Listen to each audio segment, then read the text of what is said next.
Hello and welcome back.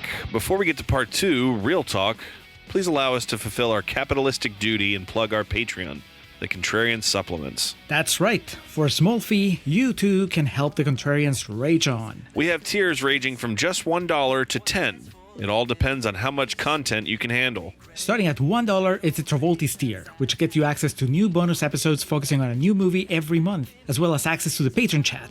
Join other patrons in making fun of our opinions. Moving up to $3 is the Winoni's tier, which unlocks access to our pre-recording notes, our video reviews, and our spin-off show, Contrarians After Hours. That's a more laid-back space where we talk about other things we've been watching, reading, playing, thinking about. Sometimes it's related to the movies being covered on the main feed, but it usually isn't. If you want to be part of those patrons who help us shape the show by telling us which movies to tackle, that's when you sign up for the $5 tier, the Embries, and the $10, the Gads. Finally, all supplement subscribers, regardless of the tier, get access to our archive of special patron projects.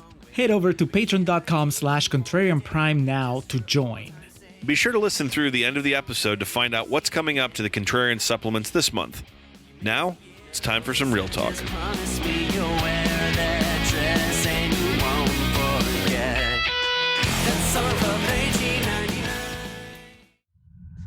V'ger is a child. I suggest you treat her as such. A child? Yes, Captain, a child. Evolving, learning, searching. Instinctively needing. Needing what?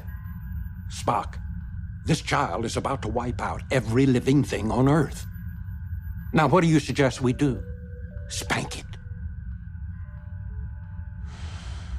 It knows only that it needs, Commander. But like so many of us, it does not know what. All right, Julio, I mentioned in our first half here in Contrarian's Corner to kick it off that this is not the first Star Trek movie we've covered. It will not be the last. Historically speaking, though, I think this movie, as far as reaction goes, has more of a split than any of the others we've discussed. Because when you told me we were doing this, I already knew this movie was like very divisive and split down the middle. It received mixed reviews, many of which faulted its lack of action scenes and over-reliance on special effects. LOL at that being a criticism in 2024.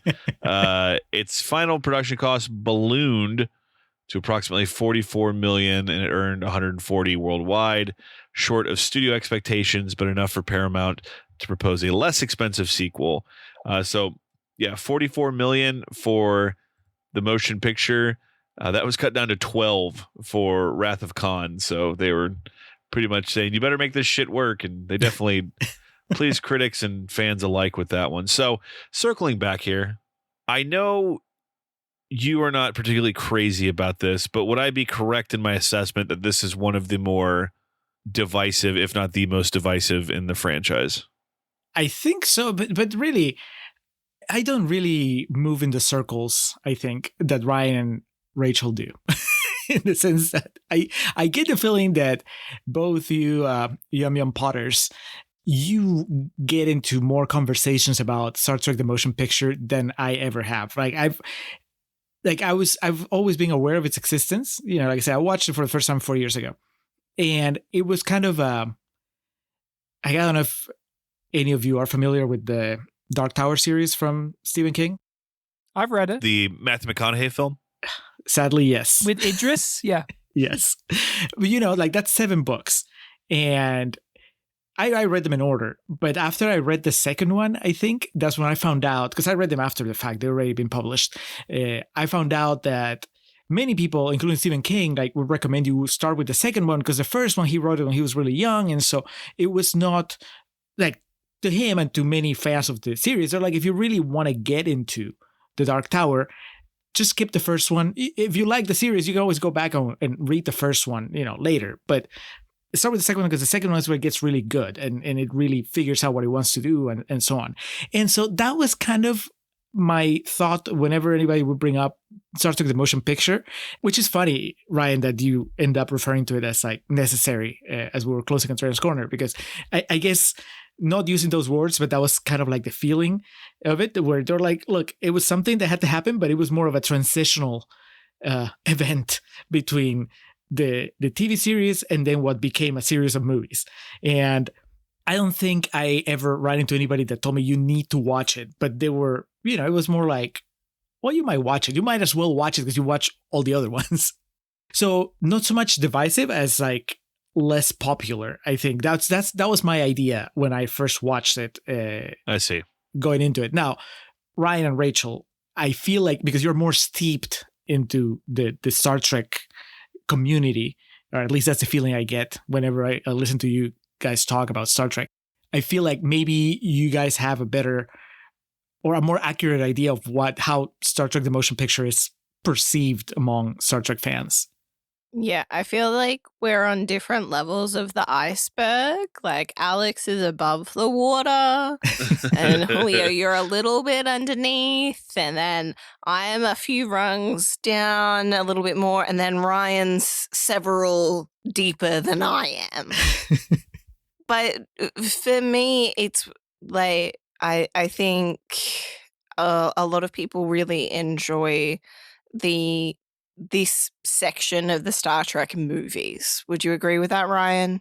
The original series movies? Yeah. It depends who you ask, for sure, but I think a lot of people like the original series movies. There's a lot of variety, but they're not necessarily known for their quality. Well, there is a old saying amongst Trek fans that every odd-numbered movie is the bad one. Yes. Star Trek 1, not so well liked. Star 2, Trek 3, much better. Yeah, Star Trek 2 is arguably the best one. Star Trek 3, lackluster for people. Star Trek 4, fun, enjoyable. Some people say it's the best one. Star Trek 5, often ridiculed as the worst in the entire franchise. The sixth and final film is a favorite of mine and a favorite of many people's, and a great farewell send-off for the original crew of characters. And then, the next-gen movies and so on and so on and so on. And, we get to the Abrams movies. But in terms of the divisiveness, I think out of all of the Trek films, I think it's fair to say that the motion picture is the one that's probably...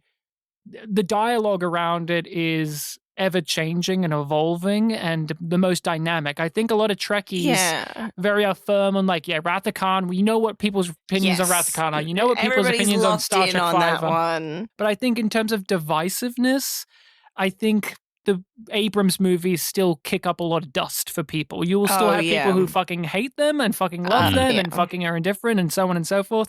While I do think the most resounding thing of the motion picture is what Julio actually said, that most people maybe revisit it or give it a watch out of curiosity, but for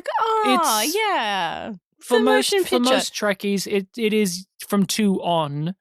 But the dialogue has evolved over time. I think there's a lot more appreciation for what this film is because we don't get films like this, and we don't get Star Trek quite like this anymore either. I was going to say something similar, which is I feel like a lot of the appreciation that comes forth for the motion picture is that it's a Star Trek movie that is very of its time as well. Like it's a reflection of what was going on in the genre, but like it is a mirror. It's not copying those things. It's in an awkward transitionary point where Star Wars came out a year before, and this is not at all trying to ape off of Star Wars with its approach to sci-fi blockbuster fare. Like this is a big sci-fi blockbuster. Here's a property which we are all aware of how that works, especially now in cinema.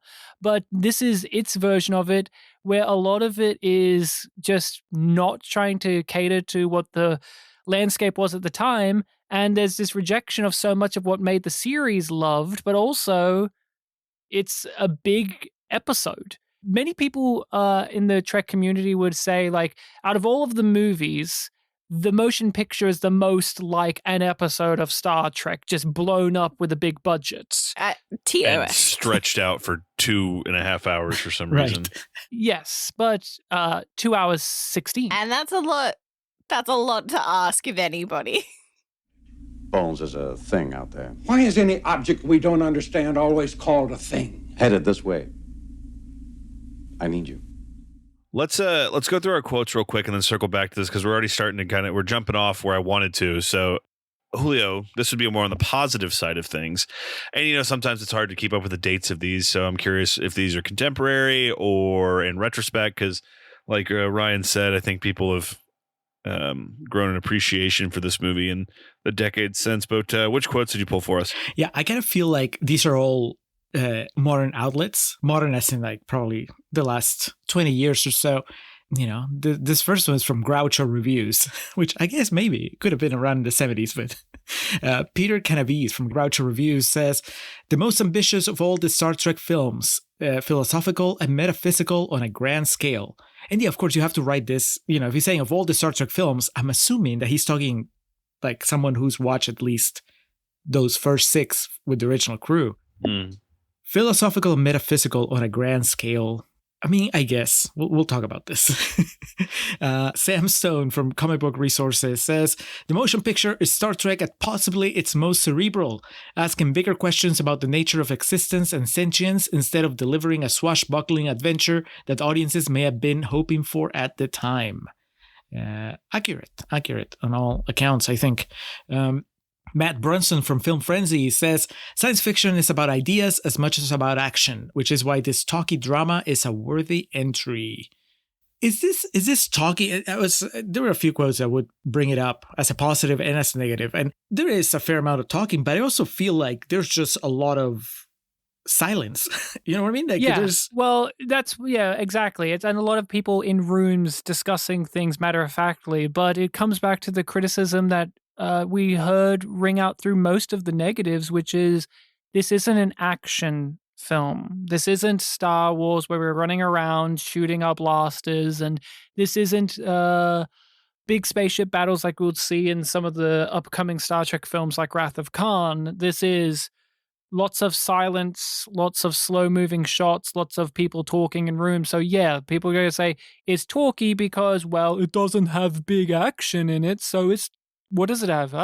Shots and people talking, so it's talky. Hey, Kirk doesn't punch a single person, alien, robot, nothing. He doesn't punch anything in this movie. He doesn't punch anyone and he doesn't get laid. Is this really Captain Kirk? What's happening? Spock does more action than him. We're going to close. Last quote. Sean Munro from Flickering Myth says, while hardly an accessible introduction for non-Trekkies and at times even a bit of a slog for confirmed initiates, Star Trek the Motion Picture weeps atmosphere and artistry out of almost every pore. Very evocative. Weeps atmosphere. I agree with that. I think the way it sets the tone, whether you like the tone or not, that's of course that's the big thing. But I think that the way it establishes how it's going to be about it, and just the pace at which it's going to be about it, I think it's very deliberate. I mean, Robert Wise is like, you guys kept calling out Sound of Music. He also did West Side Story. That's really what I think of whenever his name comes up. Oh yeah. Yeah. He did a lot of musicals, and you can see it in this film in terms of the staging. There's a lot of just the camera is really far back, and look at the space we're in. Like, look how huge the set is. Look how many people we can fit in here. And that also goes to the works with the miniatures and with the spaceships and the effects works that we're talking about. So he was very visually minded as a director of space. So his work on musicals like West Side Story, where think about how much of that movie is about how the camera is really letting you take in the space itself, and just like, here's where we're at, and here's enough of appreciation for the choreography that we're going to watch, and that that translates over to a sci-fi space movie, which he'd already done before. He had done some classic films like Andromeda Strain, for instance, so he was not new to the genre here. I'm very curious how you experienced it, Alex. I mean, I've kind of hinted at it, and of course, Ryan knows this, and Rachel probably does. Like, I had a very negative reaction to it the first time I watched it, which meant in a way that I was coming into this rewatch, like, it could only get better for me watching it a second time. Was that similar with you? Because I only got one text from you that made it sound like you were getting a little impatient because you were like, it's been like 20 something minutes. It's extremely boring. Yeah, it's very, very boring. And, it's not that I don't like Star Trek, because I really do. It's just like, it doesn't feel to me that enough happens. And I could totally see what Ryan was saying about this, the perception being that it's just like a long episode, because you can see almost where the breaks would be, right? Or where the episodes would leave off. But it's just, it looks awesome. I was being sincere in the idea of what I like to do from time to time, and I talk about a lot on here, is like, oh man, you imagine seeing this in the theater when it came out? I was also thinking about the mindset of like the Star Trek super fan in 1979. Right. Did they like this? Were they disappointed? What do they think? I understand what it's going for. It takes way too long. There's like that middle portion where it really picks up, and then we get to that speech, or not the speech, but the reveal of the V'ger wants to know its purpose, and is this all that I am? And then I was like, all right, we're rolling again. And then after that scene, I remember pausing it to get up and go to the bathroom, and there was like still 45 minutes left. I was like, oh, fuck me dead. And so it went back to dragging again. And yeah, I just, it's not bad. Don't get that twisted. It's just, it's so slow and not even methodical. It just feels long for the sake of being long. It's labored. Labored, great word to describe it. I think it's methodical. I think that it's very, deliberate in the way that it's slow. I don't know if it's the best choice for the, like, I understand it, right? Because it's, like I was saying in Contrarians Corner, when I put myself in the mindset of somebody in the 70s watching this, I feel like the movie's trying really hard to sell you this idea, this feeling of, yes, it's Star Trek, but on the big screen. Star Trek, but it's a movie. And so I think it overdoes it. It feels to me like it overdoes it in the way that it just keeps trying to sell you how awesome it is that, now we have this ship, and it's like, it's all bigger than it used to be. I feel like this would be, I would get through it a lot more easily if we move a little faster. And it's not about the fact that it's over 2 hours. Like, that part doesn't bother me. It's just that watching it again today, I was like, no, yeah, you could. I don't really need, 5 minutes or however long of just these adoring shots of the Enterprise. Like, I appreciate them, but I also feel like, all right, we can move on. And they probably redesigned the whole sick bay, too. I know engineers, they love to change things. I get why you wouldn't want to move on back in the 70s, but I am, I guess, in a way, cursed with the fact that, well, I know what this looks like, and it's a lack of restraint on the filmmaker's part. We all know it with properties and things we love, and I don't mean to say this as like a point of ha-ha funnies that comes up so often when it does get brought up for you, Julio, but you're into superhero movies, you're into comic book adaptations, and how many over the years, whether they're good or bad, do you recognize, like, yeah, they're bringing the thing I love to life on the big screen, but they don't have the restraint to make it not indulgent. Oh. That happens so much. I hear that from Alex all the right? time, even if I don't think it myself. Like, for instance, like, there's so many, things like that. There you go, like, oh, okay, like, look, this movie's still good, but do we really need, like, a call out to this thing or so on? And I think that too. I find the pacing to be the biggest problem of the film. It's interesting, though. I am on a different page of what parts I don't find the pacing to work. For me, I love the first 40 minutes that Alex didn't care for. I really loved all the character stuff. I loved all of the filmmaking techniques. I loved the special effects, the music, the atmosphere, but the story being told underneath the story that we are being presented, because the presentation of the story is very like, you got to save the world, you're the only one who can do it. But it's about the interpersonal conflicts happening and the ones happening internally for Kirk himself. And I really loved all of that stuff. For me, it's the middle part of the movie where I found myself a little bit drifting and a little bit lacking. And I think the biggest problem that this film has in relation to that we see so many films, whether they be action ones, whether they be sci-fi, whether they be, whatever, is there's just segments. Like, here's the wormhole bit. Yeah. Here's the strobe bit where Ilea gets killed. You can very much tell that they are set pieces, and the connectivity to them isn't as present as you need them to be. So you really do feel at times in the motion picture that there are just these beats of the story, or like these set pieces that they have to get to. Like, here's the big spectacle moment of the Enterprise being introduced, which is appreciated by me as a fan, but it goes too long because they are having no restraint on it. And it is ridiculed and mocked within the Star Trek fan base. Like, it is kind of laughed at. And the animated series Lower Decks makes jokes about it all of the time. So, it's one of those things where we understood the idea, but you executed in a way that was just a little bit too rambunctious. But yeah, for me, the pacing, I love the first bit of it, like the first introduction. Before they even set off on the mission, before the ship even goes, I just love all of that stuff. So yeah, I think we all agree the movie is a little bit rough around the edges pacing wise, but it is about what bits of the pacing, what bits of the movies did we individually find to be the bits that click in. We all have, or at least most of us have, different places where it clicked in, which I find interesting. How about you, Rachel? When do you get antsy during the motion picture, if you do at all? Oh, I also got very antsy when I knew that the glory shots of the Enterprise were coming out. It was at that point that I asked Ryan, I was like, they cut some of that, right? And he's like, no. And I'm like, oh, fuck. All of it's still here. And he's like, all of it's still 6 here. minutes, baby. 6 minutes long of the Enterprise. It's too long. I don't care how good that miniature is. It's too long.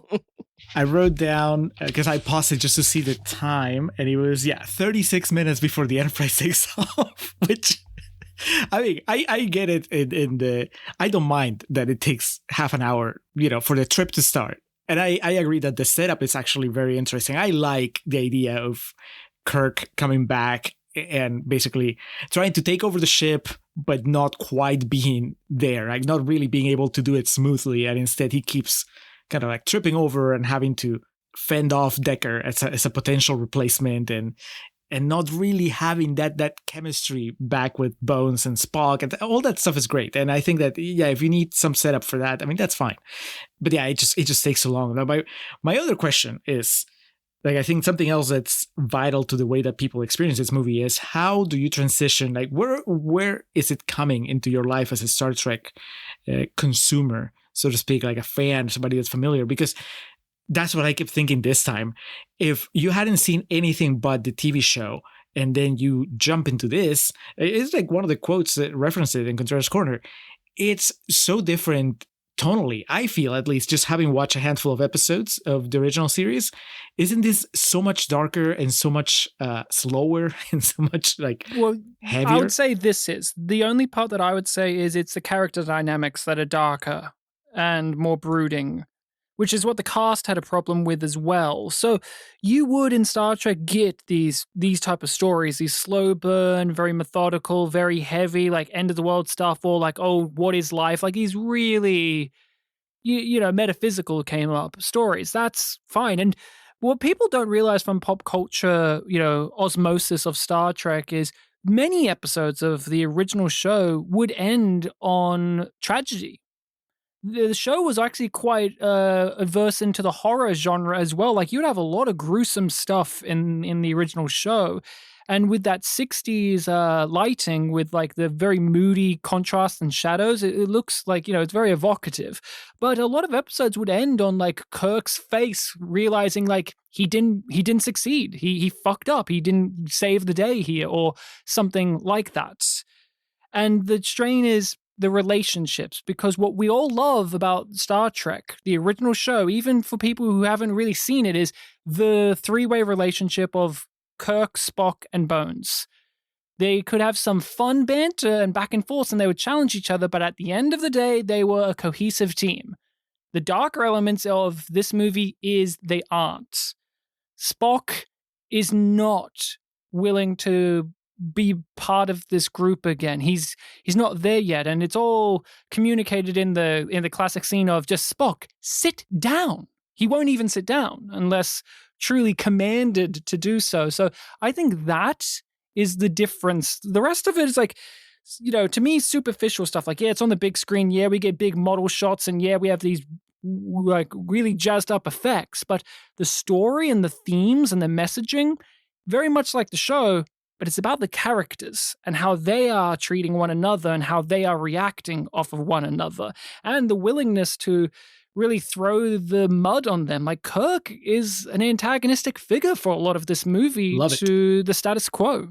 Yeah, that's my favorite thing in the movie is just how much of a dick he is in this story, and I think it kind of got on my nerves the first time I watched the movie, because I felt like the movie was celebrating his behavior, and then this time when I watched it, I felt like it was more objective. They're just showing how flawed he is and his approach to all these things, and they have Bones specifically like call him out on it, and I felt like the struggle was a lot clearer as far as, not endorsed, but just like, oh well, this is where he is right now, and I felt like the Decker character was he felt like less of a villain when I was watching it this time. When I watched it the first time, I felt like the movie wanted me to dislike him, and I didn't. I liked him, and this time watching it, I liked it as well. But I felt like the movie and I were kind of like on the same page. Permission to speak freely, sir? Granted. Sir, you haven't logged a single star hour in 2.5 years. That, plus your unfamiliarity with the ship's redesign, in my opinion, sir, seriously jeopardizes this mission. Alex, you haven't watched the original show, at least I don't think you have, but you've seen, a couple of like original Star Trek movies plus the J.J. Abrams ones. Was this part of the problem also watching it, and it just felt so different from all the other ones that you've seen? I mean, maybe, but to be honest, they all range in tone and approach and delivery. Beyond is a movie that exists, that's for sure. I think it honestly is just the pacing. Like, there are things in here I'm interested in, and I wanted to like it more than I did. So it's not a movie that I thought was bad, and it's not a movie I think was for lack of trying on my part of wanting to get invested in. It's just the pace. I have several points in my notes. Here's one that says, "Jesus Christ, let's go." And this was during the wormhole, when they're stuck in the wormhole for fucking 40 minutes or whatever, and it just keeps dragging along. I did forget to call out Torpedo away. Yeah, that's probably the most egregious scene to me in the film. I forgot to call out prior to that, and throughout this movie, we do get some pretty sick split diopter shots. I was like, all right, let's fucking go. A ton of them. Tons of them. Yeah, no, to answer your question, I don't think it's from lack of context with the source material, because even though I haven't watched the show, I still feel like I know that even if this is like the new generation, or is it the next generation? Next generation. Next. The new generation was the WWF in 1994. I apologize. This was, even if I watched the next generation, I know the characters and shit, just almost through osmosis, but it's not that. It wasn't working. And when it did, I got excited, and then it would go back to the things that didn't work. And it kind of bummed me out, to be honest. Ryan, Rachel, y'all being the aficionados that you are, in your opinion, is this movie with time gaining greater appreciation? Do you think that may have something to do with the movies that have come out since, for the Elizabethtown effect of like, oh, this doesn't seem so bad comparing it to these other ones? Yeah, I do think that there is an appreciation for all of the films that go out on a limb within the franchise now, looking back on it and seeing all of the different ways that people have done Star Trek.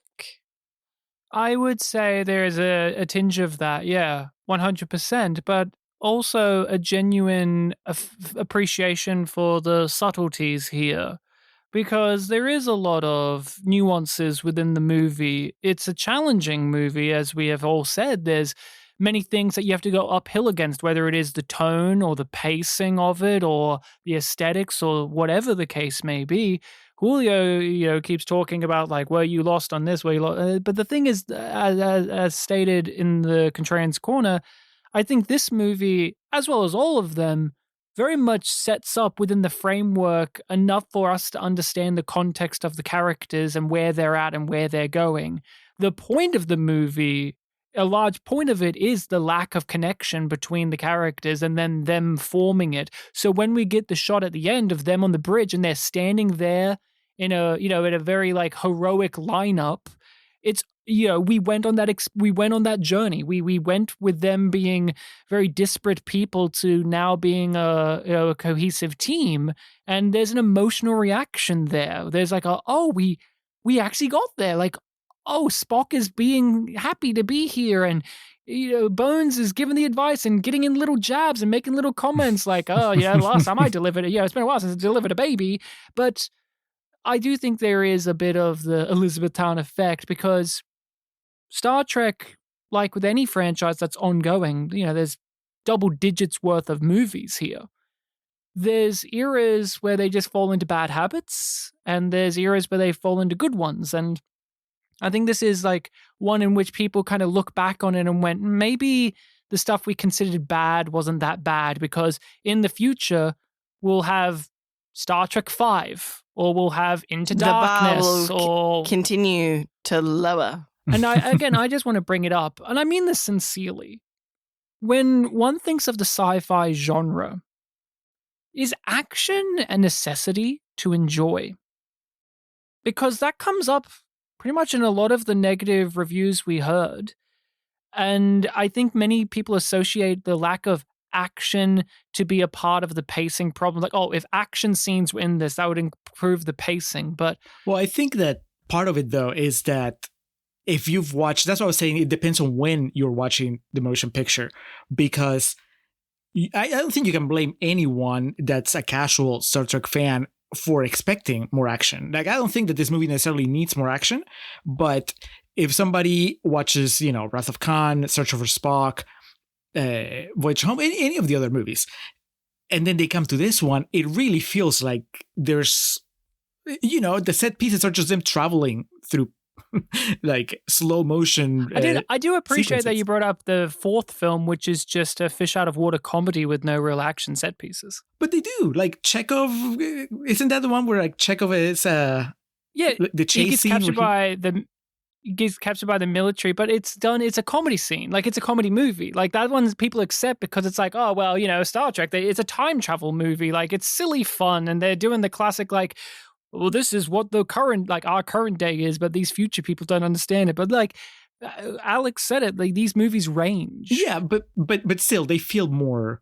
Even okay, like, let's take Star Trek 4 as a comedy, but as a comedy, it feels like it's a little more propulsive than what's going on in the motion picture. Right, the motion picture is a lot of like, let's just sit down and think, and so it's such a different thing from everything else. Even when you account for, let's say, every Star Trek movie has its own thing going, when you get to the motion picture, like, the thing that it has going is that it's just really, I'm not gonna say static, because static sounds bad, but it's just very calm and very introspective, and I can appreciate it, but I can also see how people, like, the easiest way to verbalize why it doesn't work for someone would be to say, well, not a whole lot happens. I wish there was more action. And it's like, well, yeah, but who cares? Like, here's my critique. Like, in comparison, it's science fiction as well. Like, science fiction is a genre that does a lot of the stuff that you just went through that this film is doing. Now, I'm not going to argue about whether or not the accessibility factor is or isn't valid for first timers. I'm talking about, like,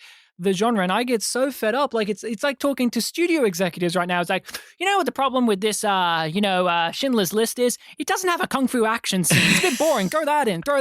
Like, this movie is doing exactly what it says it's doing on the tin. It says from the very beginning, if you don't pick up from the opening of this film the tone and mood it's going for, like, it's going to go for a slow, like, even the music's slow, like, it's going to go for this slow, very cerebral, metaphysical, philosophical musings on things, right? Then tough shit. Like, I don't watch Ex Machina and go, you know what this needs? Gunplay. Like, there are some movies, especially within certain genres, you expect things from and you don't. And so you have to kind of let go of things. Like, Alex is a big horror fan, for instance. I'm sure there's certain types of horror movies where it's like, okay, in a gothic horror movie, I expect certain types of things. Yeah, so but I'm not going to get like a gore scene from The Haunting, also directed by Robert Wise.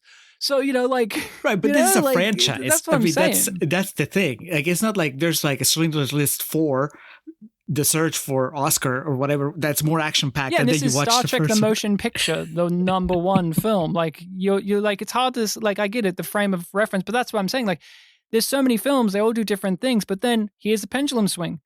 Alex said Star Trek Beyond is a movie, and a part of my meh about that movie is it's just a very generic sci-fi action film. I should Doesn't also really clarify have- that I think Into Darkness is great, and I know that's like one of the more universally reviled ones. That's one of the worst opinions ever, but that's fine. Your opinion has been noted. Anything further? I like it as a Star Trek movie. I like it fine. But I think that something I don't like is the ending. And this was something that came up when we were talking about it on Letterboxd, where I felt that the logical progression of the story for me would require Kirk to be the one that sacrifices himself, which of course can't happen if you're making a Star Trek movie because, it's Captain Kirk. But the way that the story structure, one of the problems I have is that I don't buy Deckard's sacrifice at the end. And it might be, I'm not enough of a romantic, because Alex, you seem to buy it hook, line, and sinker. Another thing I wanted to be like way more into than I was, because the film that would follow this, the conclusion of it is one of the characters making a very noble sacrifice, and in that case I'm always fucking blubbering like a fucking little kid at the end of that movie. Here I was just like, friends. It's so good. And then Kirstie Alley's all hot and like, she starts crying, so I start crying. Out of all the souls I've met, his was the most human. Man, they don't do a funeral for Deckard. No, he didn't deserve one. Because he didn't die. Oh yeah, that's right. He's not dead. He's missing. So yeah. So when it came around, I was like, all right, good for you, but let's go. Yeah. He's evolved. He's changed. He's gotten what he wanted more. He said it. This is what I want. You want the Enterprise. I want this. I want to have this relationship. Why does he want that? I had trouble. Here's the funny thing. In your Contrarians Corner, you actually very succinctly laid out why. So it feels weird for me to have to reiterate. Yeah, I wasn't being. I don't really points. see it. Like that was me grabbing the pieces that are in Julio, the movie and coming up with my own theory. That's me. I believe the things that you said in Contrarians Corner. Rachel, do you buy this? Yeah, I do. Look at you, a romantic. And the scene that solidifies it for me is where they're talking about their past in a way where they're not talking about it. Where it's like just a couple of lines, but like the chemistry between the two performers is really good. And she's just like, do you regret leaving without saying goodbye? And he has a line about how, like, if I would you have been able to say it? And she's like, no. So there's this sense of this missed opportunity, but this deep connection between these two characters. And this is his opportunity to be with a version of her, as well as to explore the unknown and to become something. All of those things are motivations that would lead a person to be a captain of a starship. So it makes sense on that level as well to me. And the filmmaking, I still hold high in terms of quickly communicating romance. We're here for, over 2 hours, and these are minor these are supporting characters that we are freshly meeting, and we have to buy that they know each other already and that they have this chemistry, they have this relationship. There's only so much actors can do. There's only so much script can do. The magic of cinema is shot compositions, the music that plays, and so on and so on and so on. And I think some of that stuff does the heavy lifting, but at the same time, it did the heavy lifting. Like, it's there. Like, you can say you can piece those things together, but I'm glad that there are pieces, because there are so many times over you watch a movie and there's no pieces there, but you just have to take it. I think there are pieces here. Whether you think there's a whole picture is, your prerogative, but I appreciate it. But I was drawn in. I enjoyed it. They're not my favorite characters of the movie, so there's also a little bit less of a reticence on my part to really argue to death about this because they're good characters, but they're not the ones I love. Men in sci-fi have done weirder shit to get pussy. I think I figured it out as I hear you both talk about it, and I was thinking about it. I think the reason I don't connect to it is because the story of a man who basically is so broken up about losing the love of his life, let's say, and that he just kind of settles for pretending with that she's still there, even though he knows that it's just this other entity that has some of her memories and her appearance and so on, and then he goes and merges with her and all that stuff. That story is not, it doesn't read to me, and I don't feel it. And that's, of course, a very personal thing. I don't feel it as a triumph, right? But then when the movie ends, everybody's talking about it. It's like, well, he evolved, and he's like, everybody celebrates it in a way. And I think that if the characters were treating it more as in like, man, that sucks, Why would they though? Why would they? It's the unknown. It's what they live for. Right. He has become a part of the unknown. That's like they are excited by that. And Hence the Kirk, knowledge that he's achieved by bonding with Vija, who's gathered so much data. And Vija is going to, in some way, get what they wanted via having Decker and Aaliyah be a part of them because it has what is something it didn't have, which is the idea of love. So they, as professionals, and also it's Star Trek. You know what I mean? Like, if you've never seen a Star Trek, like this is Star Trek. They're looking at this as like a, like he gave his, existence to this and it's for the betterment and we don't fully understand it, but in a way that kind of makes it more thrilling that away. Like Kirk doesn't say any specific direction. He just says that away because again, it's the unknown. The unknown's exciting. I just saw a Starfleet officer have a mental breakdown and then his Did you really think he had a mental breakdown? He basically did. I thought his performance was a lot more composed than that, and I thought, well, I'm being hyperbolic, but what I mean is that he loses pretty much everything in throughout this movie. He loses his command and he loses his love, and it's just basically, well, what else am I gonna do? And so that story, like I said, that story feels tragic to me, and when the movie doesn't treat it as a tragedy, I have a harder time connecting to it. And it just feels like, oh, well, I wish it had been Kirk sacrificing, because that story makes a lot more sense. Because I know Kirk. But why would that make more sense other than he's the lead character? Because he comes back as an admiral and he can't quite fit in the way that he used to. So for me, him moving on to the next level feels like, oh, well, that makes more sense. Right. But couldn't I frame that as also sad and tragic and what a bummer for Captain Kirk to go out on? Yes. I mean, I would have the same problem with the movie if it didn't treat it as a tragedy. But I'm saying that but I would also, it would make more sense for me that, because, the Decker character, I've only known him for 2 hours before this happened. But with Kirk, I feel like there's a little more history. So it was like, oh, that would be a cool way to end his character. It'd be sad, but well, you're going to love Star Trek Generations. I've seen Enjoy it. that movie. Oh, I've seen it. So you got what you wanted. You got what you wanted there, buddy. Photon torpedoes! When did you guys watch this, as far as your order, having watched stuff in Star Trek? I think we've watched it in a couple of different places. The times that I've watched it, and all 4 times I've watched it has been with you, right, yeah. Ryan? Yeah. So we've watched it.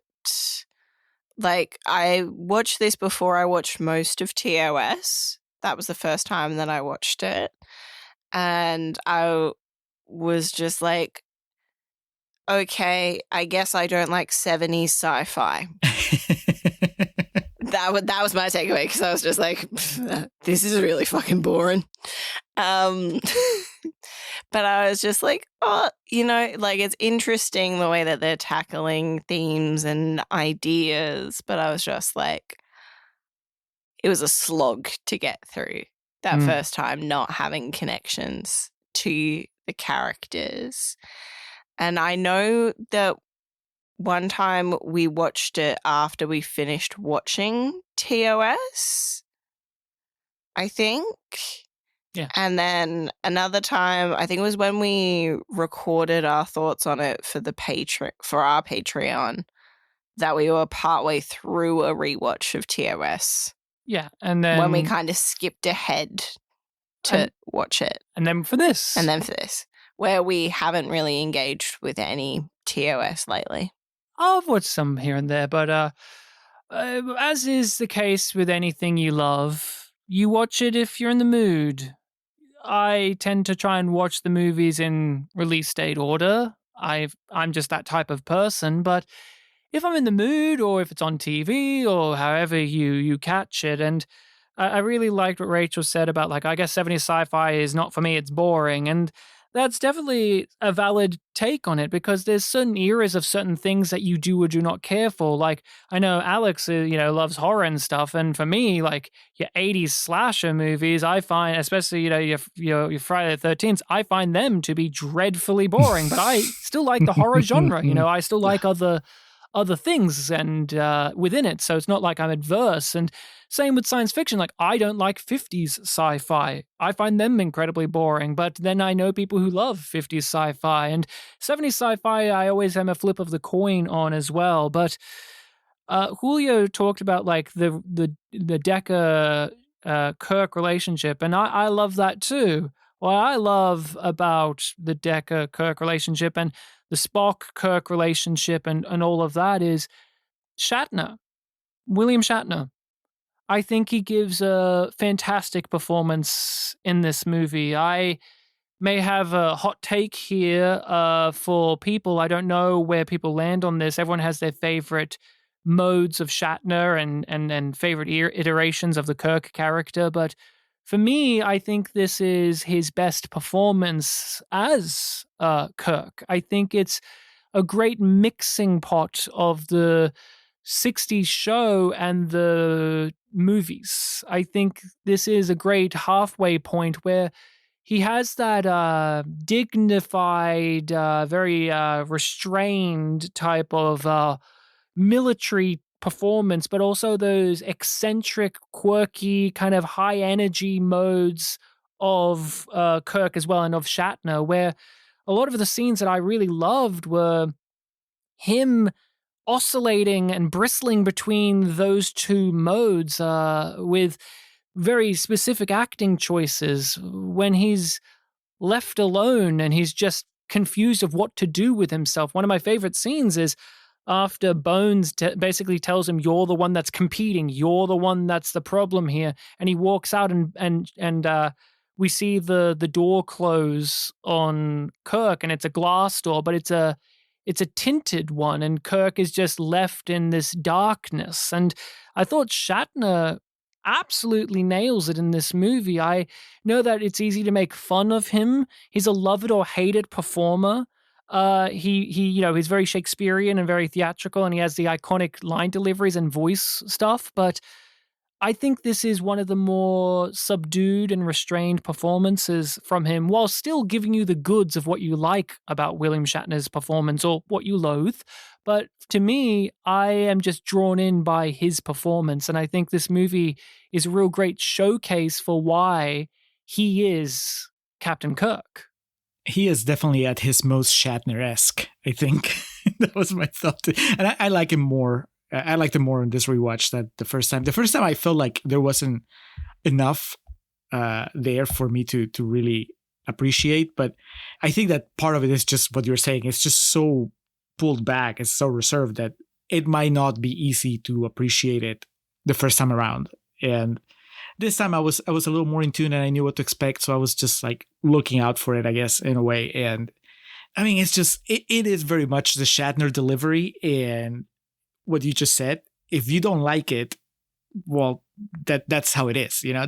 This is one of those things where that's just the way that William Shatner plays Captain Kirk. So if you have a problem with the cadence in how he says some things, then it doesn't matter if he's like playing it down or playing it higher, depending on the movie. It's still something that you're not going to like or something that you're going to find humorous. I like him as Kirk overall, and so I can get with it.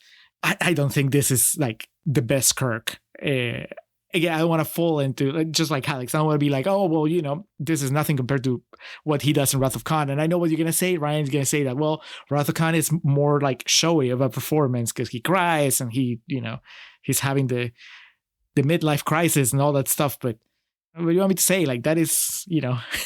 I'm not denying that. I enjoy Wrath of Khan. Don't get me wrong. It's one of my favorites as well. But I just like the mannered performance from an actor who we don't always associate that with. If you're actually someone who watches a lot of the original Star Trek show, Shatner obviously has a whole ton of fucking weird quirks, but the Kirk in the show is a lot more reserved and a lot more, clearly a military type captain, a lot more of that. We're still having humor and still having the, eccentricities, but yeah, and then the movies, he gets more emotional, like, the loss of his son and the Klingons, I hate those guys, and oh, my friend is dead. All of that stuff is raw, juicy material, but it's just what you like. And for me, I think this is a standout because it captures a lot of the shades of the character's entirety,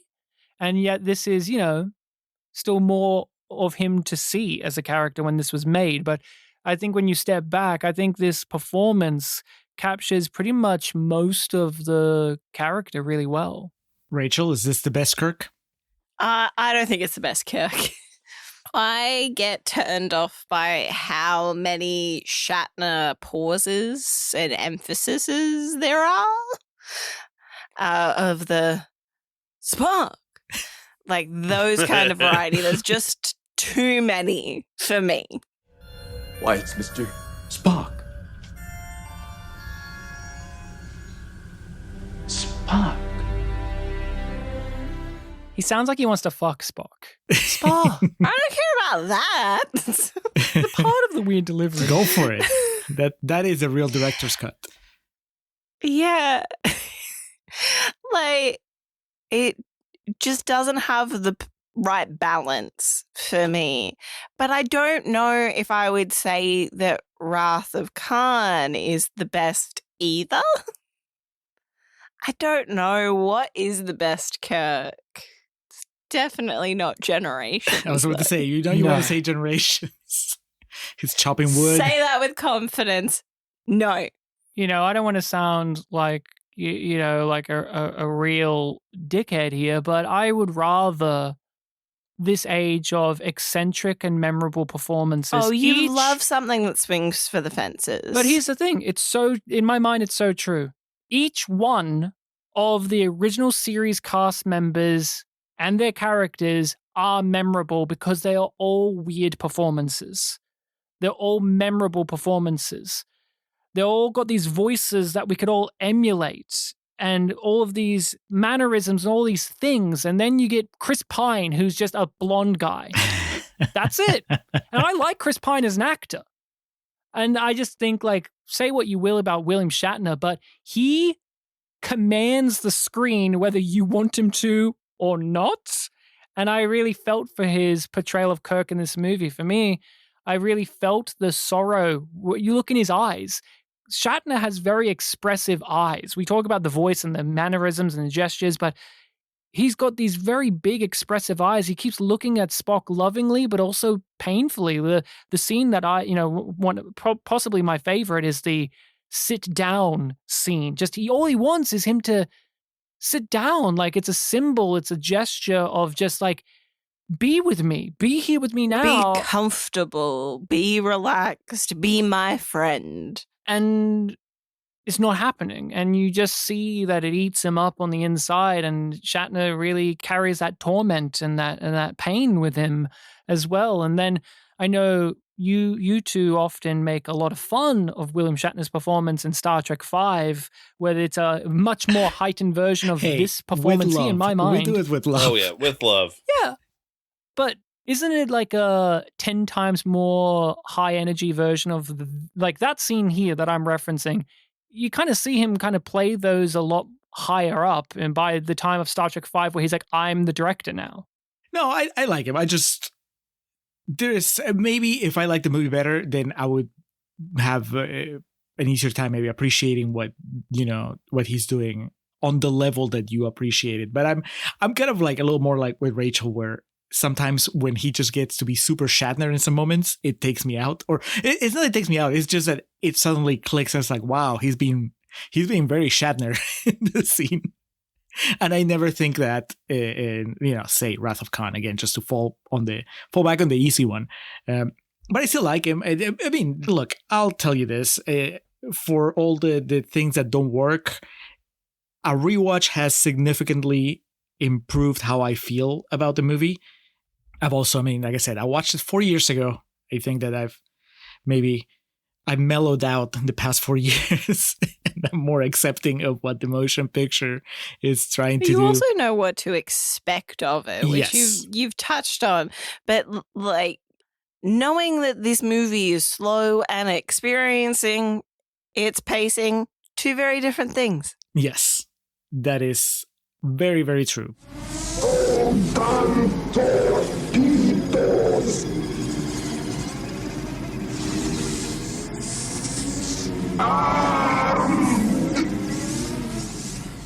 So, if I had to guess, I think that Ryan is going to be the most positive as far as scoring it, followed by Rachel, followed by me, followed by Alex.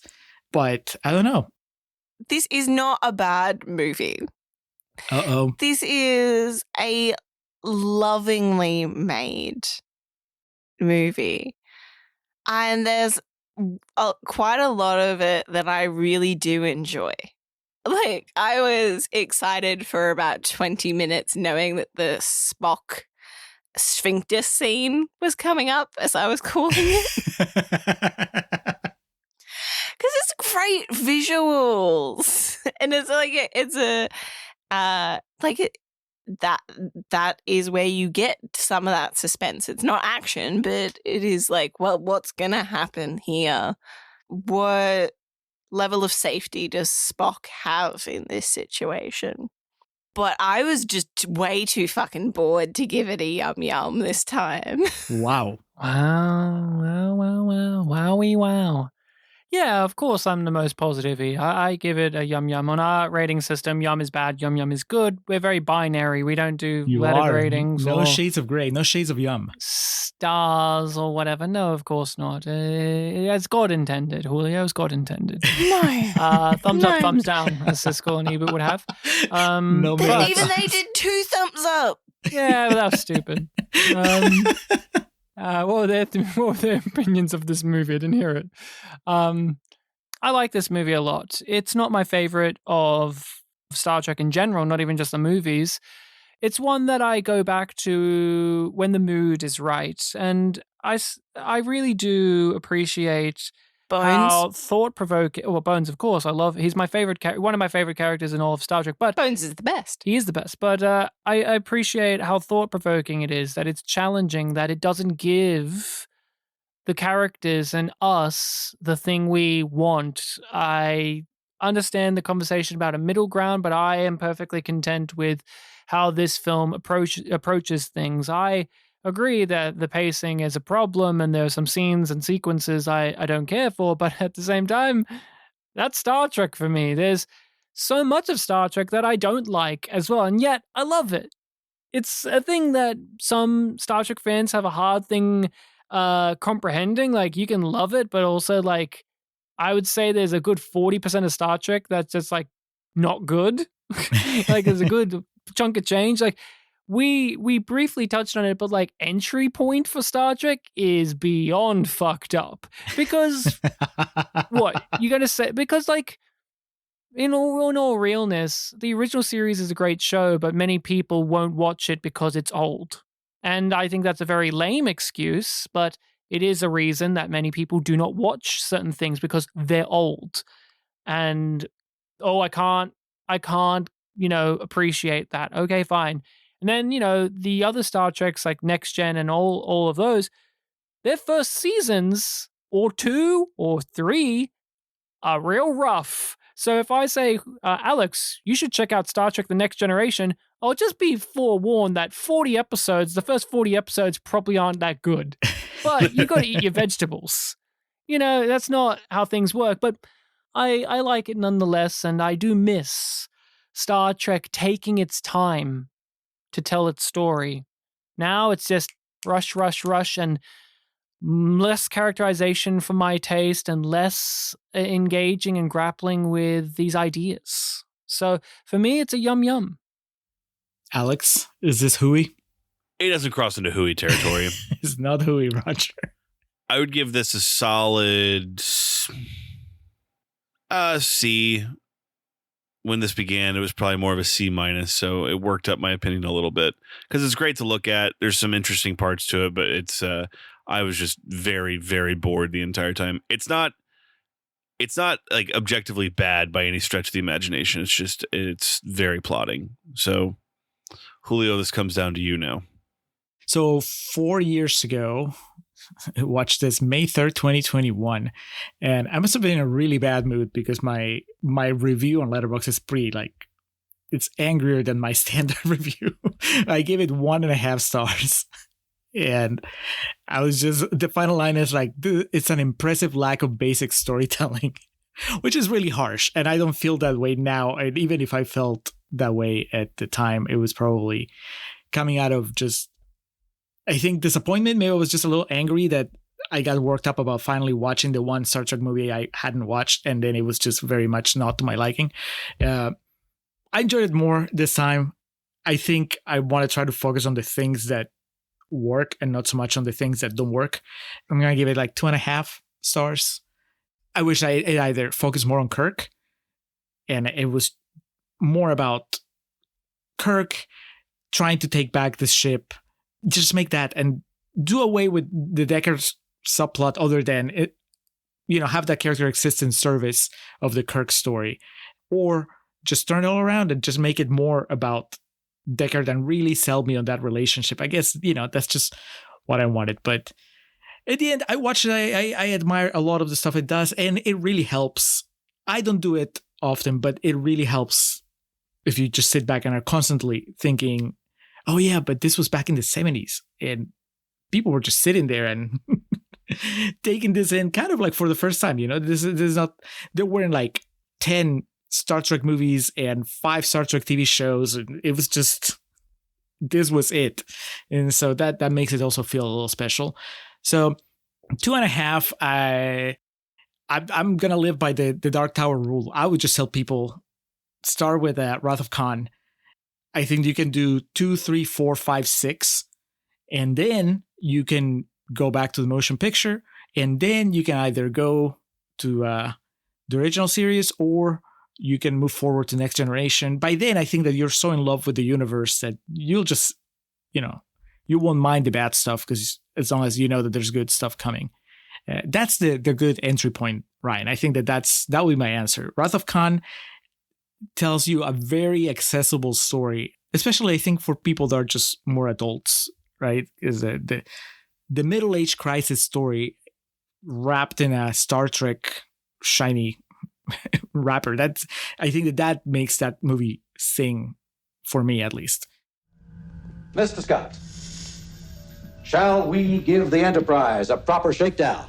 I would say it's time for that, sir. Aye.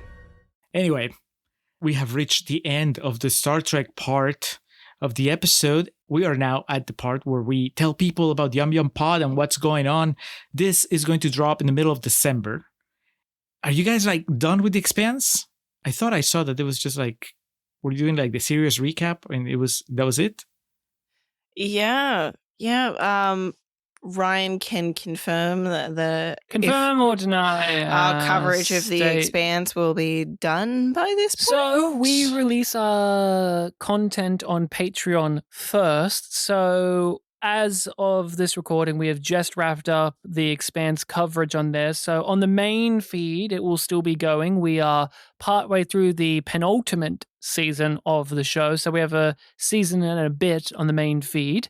We have covered a variety of sci-fi, new and old, good and bad. And new or old to us as well. New and old to us as well. Yes, the first time watch is happening with The Expanse. Yes, we had never seen it before. We had never read the books before. So if you're wanting a companion podcast to The Expanse, whether you've seen it yourself or you're a first timer like Julio, you should start watching The Expanse, and then you listen to our episodes and you can hear us talk about how Thomas Jane refused to wear shoes for that scene. And don't worry, you also have some time to finish watching Star Trek Discovery. I was going to say, our coverage that's of the final season is coming soon. It will be back. We will be back.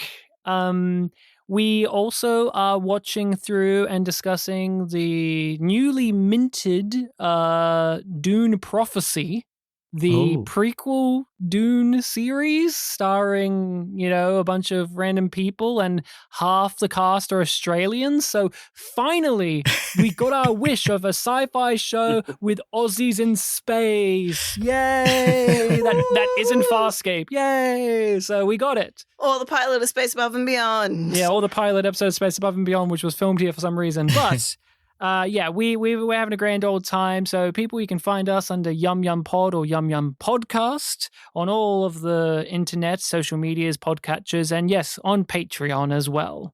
We've had Julio on. We've yet to have Alex because I think the only sci-fi show I know Alex has partaken and enjoyed is Stargate, if I'm not mistaken. I watched that when I was a kid. It's been a long time since I've traversed that. But I don't take you as a sci-fi TV watcher. That's the only one I hear you've ever really talked about that you've watched. I get my episodic fiction through pro wrestling. There you go. Well, we'll bring you on for the Voyager episode where 7 of 9 beats up The Rock. Hell yeah. But anyway, from many, many miles away, we appreciate y'all being on. It was a pleasure to be here. A real yum yum experience. That away. We're that away. Yeah, we're that away. Well, Alex, have you glanced at what's coming up next? How do we follow up Star Trek: The Motion Picture? No clue. No clue. Okay, well, there's a movie I haven't seen. I don't think you have either. It's called Dragged Across Concrete, 2019. Oh. I think it's from the guy that did Bone Tomahawk. Oh, right on. So Mel Gibson, Vince Vaughn, Jennifer Carpenter. All right. Have you guys seen Dragged Across Concrete? No, I know of it. I do not know of it and have not seen it. All I'll say is you're ending the year on a real upbeat note. Yeah, well, sometimes that happens. It was originally had a different movie there, but I was like, that doesn't feel like it has enough punch to close the year. This at least sounds aggressive. So we'll do that. That's Crazy Mel. Yeah. Mm-hmm. Now, as far as the Patreon feed, first of all, it's December. So, of course, we have a special Christmas episode. And I think we already mentioned it, or at least hinted at, but we're going to continue our never-ending Lohan journey by watching and reviewing Our Little Secret. That's the latest Lindsay Lohan / Netflix collaboration. I mean, how could we not? We've already covered the previous two on the Patreon channel. So join us as we continue celebrating Lindsay Lohan's renaissance. As far as QVRs, Alex, you are doing Perfect Blue and I am doing Ace Attorney, both demanded by patron Stu from SWO. No idea what Ace Attorney is. No idea what Perfect Blue is. And I think you're on the same boat, right? Yes. And then, of course, we have Contrarians After Hours. Alex, what are you bringing to Contrarians After Hours this time? Well, Julio, I may have mentioned this recently on an episode. I feel like I talked about it a little bit, but the Tim Robinson and Sam Richardson show Detroiters made its way to Netflix finally. And this was a show that I talked about and have endlessly praised. I think you should leave. And this was its predecessor. And I didn't really have any access to it until recently. So looking forward to talking about that. It is a sitcom that aired, I believe, on either Comedy Central, MTV. I know it might have been produced by MTV, but a fascinating piece of business. And if you like Tim Robinson and Sam Richardson's style of comedy, right up your alley. If not, I don't know what to tell you, but I'm looking forward to talking about it. Who doesn't? Who doesn't like I Think You Should Leave? I think you like Contrarians, you like that show. On my end, Alex, I kind of fulfilled a half-ass promise I made in our Moana episode. I said that I was going to check out the Mean Girls musical because Moana plays Janice in it. So I did. I figured even though I didn't like it on stage, I would give it a shot in movie form. So I will tell you about that. I also watched Gladiator 2. I went out to theaters. What was less likely, that I would watch the movie adaptation of a stage musical that I didn't care for, or that I would watch the sequel to a Ridley Scott movie that I don't care for? Well, whichever was less likely didn't matter because I did both. I watched Gladiator 2. If you followed us for a little while, you know how I feel about the first Gladiator. I'm in the minority. Yeah, that's a bit unexpected. Yeah, I know. But a friend wanted to watch it, and I said, sure, why not? Might as well watch it in theaters because it will probably get nominated for like all the awards, and I'll be annoyed. And so I might as well be annoyed with reason. So I will tell you about that as well. And this will be just like a 5-minute thing, but I will also tell you about watching Wicked Part 1 because, I told you about Wicked in a past after hours, and I was really pumped about it, and now it's happened. So I will just give you a very, very quick review of that. So that'll be on our Patreon feed. If that sounds interesting, check out patreon.com/Contrarian Prime and join the Contrarian supplements. And now, one more time, thank you, Ryan. Thank you, Rachel from Yum Yum Pod for being here. And I'm sure we'll come up with another off-kilter sci-fi movie for you guys to come and just try to change your minds about. Maybe you change our minds about one, huh? How about that? We can try, but I think you two are more persuasive than Alex. You're very steadfast. We'll figure it out. But thank you for being here. Thanks for having us. You guys can say goodbye now to our audience. Bye. Goodbye, Yumlings.